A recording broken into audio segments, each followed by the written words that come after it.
So hello friends, welcome back to my YouTube channel. Friends, आज के इस video में अपन डिस्कस करेंगे nursing care plan on gall bladder stone. जो अपनी गॉल ब्लैडर होती है उसके अंदर स्टोन क्रिएट हो जाने के कारण कुछ कॉमन प्रॉब्लम्स देखने को मिलती है, उनकी स्टडी के बारे में आज अपन नर्सिंग केयर प्लान बनाएंगे।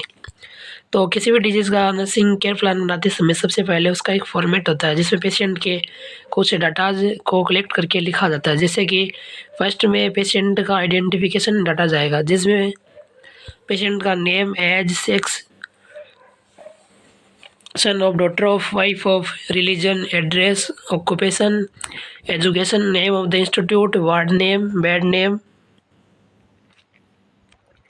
Date of admission, date of operation, date of discharge, registration number, provisional diagnosis, final diagnosis, doctor's name, ये सब चीज़ें इसके अंदर अपन मेंशन करते हैं।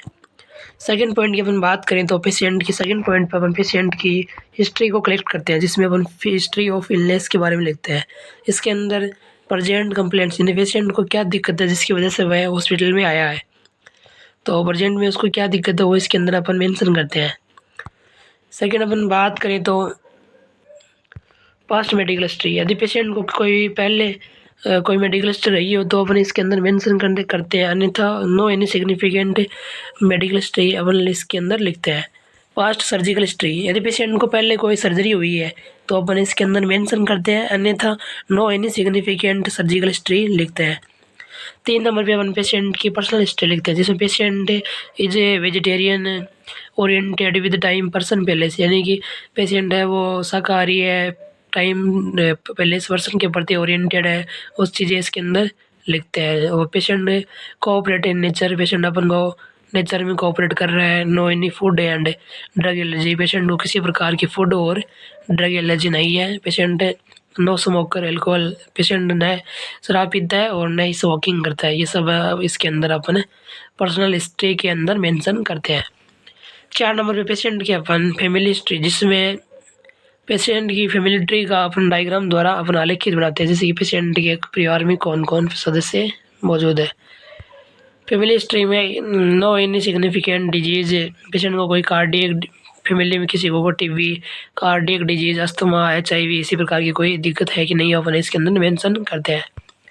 इन्वेस्टिगेशन में अपन पहले पेशेंट का फिजिकल एग्जामिनेशन करते हैं, पेशेंट की हाइट, वेट और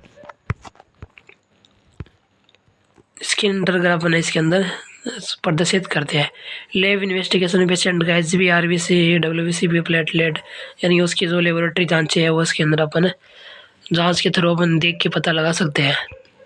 वाइटल साइन, जो कि नर्सिंग केयर प्लान का most important part role play करता है। किसी भी पेशेंट का हॉस्पिटल में आते ही सबसे पहले उसका वाइटल ऑर्गन, वाइटल जो साइन है वो सबसे पहले असेस किए जाते हैं, चेक किए जाते हैं, तो वो उसके अंदर अपन रीडिंग मेंशन करते हैं।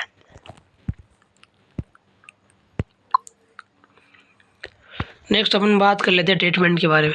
तो नर्सिंग केयर प्लान बनाते समय पेशेंट को ट्रीटमेंट 2 प्रकार से दिया जाता है।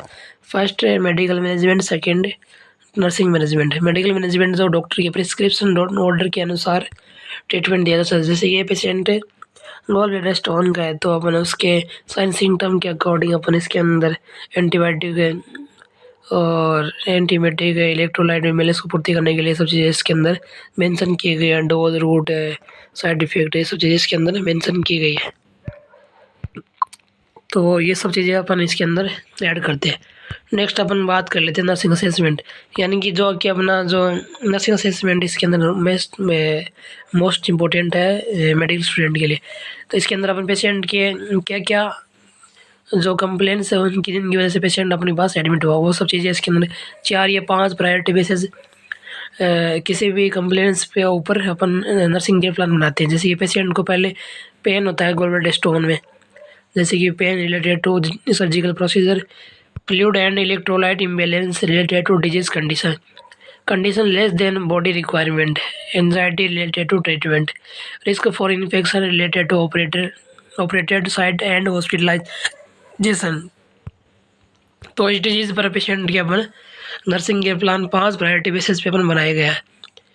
तो आप वीडियोज़ को बीच में प्योज करके देख सकते हैं बार बार।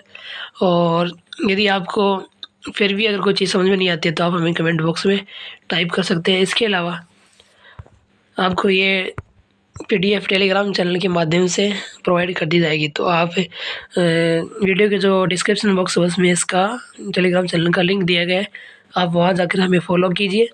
फिर मिलते हैं फ्रेंड्स अपन टेलीग्राम चैनल पे या आगे इससे प्रकार की इन्फॉर्मेटिव वीडियोस के साथ। इसके अलावा अपन बात करें तो पेशेंट की जो लास्ट में अपन बात कर लेते हैं एनसीवी का जो हेल्थ एजुकेशन है, ये पेशेंट को डिस्चार्ज के बाद देना आवश्यक रूप से अनिवार्य होता है। इस पेशेंट को जैसे कि पेशेंट को बोला गया कि to maintain fluid level in body, patient को हाइड्रेट रखने के लिए अपन पेशेंट के फ्लूइड लेवल को चेक करेंगे और उसको सुझाव देंगे कि अपन को क्या क्या आगे करना है, क्या खाना पीना है। Educate the patient regarding personal hygiene, patient को पर्सनल हाइजीन कैसे मेंटेन करनी है, इन चीज़ों के बारे में उसे अपन एजुकेट करेंगे। Treatment intake time to time, patient को टाइम टाइम पे समय पे दवाई पानी लेना है। Patient give knowledge about medicine के बारे में बताना है। Educate about nutrition diet, patient को अब क्या खाना है, क्या पीना है, वो सब चीज़ इसके अंदर हम पेशेंट को बताते हैं। सो फ्रेंड्स, आशा करता हूँ ये वीडियो आपको पसंद आया होगा। इस तरह की मेडिकल से रिलेटेड इन्फॉर्मेशन के लिए हमारे वीडियो को लाइक करें, चैनल को सब्सक्राइब करें, साथ में बेल आइकन की घंटी को प्रेस करें ताकि हमारे द्वारा डाले गए वीडियो का नोटिफिकेशन आप तक सबसे पहले पहुंच सके। मिलते हैं फ्रेंड्स एक न्यू अपडेट अपॉर्चुनिटी के साथ, तब तक के लिए टेक केयर, बाय बाय।